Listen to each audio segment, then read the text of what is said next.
Here we see the blind men and the elephant.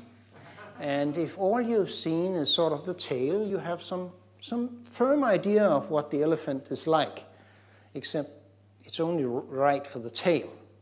So everything we see here is probably true for somebody at some time in some place.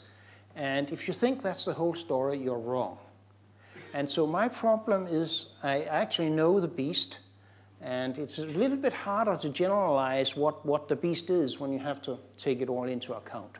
So I'm trying to Question. One of the things you put next to the C++ elephant was buffer overflow. And in the wake of Heartbleed, I saw a tweet circulating around which said, "Every security bug you've ever faced was Dennis Ritchie's fault." So I want to say is, do you want to claim any of the credit? And what do you think the way forward is to avoid things like Heartbleed? Yeah, let's say it this way. We shouldn't be rude to Dennis Ritchie. He was the guy who, more than anybody else, lifted the level of programming from assembly code to a higher level notation. And for that, he deserves a lot of credit.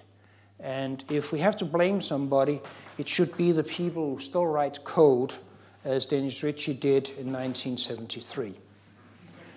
Now, I haven't had a buffer overflow in a long time. And the reason is that I actually only use the C arrays directly if I am doing a hardware operating system load and store. Everything else, I use a vector and I have the size sitting right there. If I write a loop, the easiest way to write the code is to ask for the size and use it. And for that reason, buffer overflows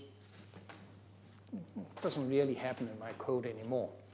And if people used vectors and containers and such, that would be very, very common.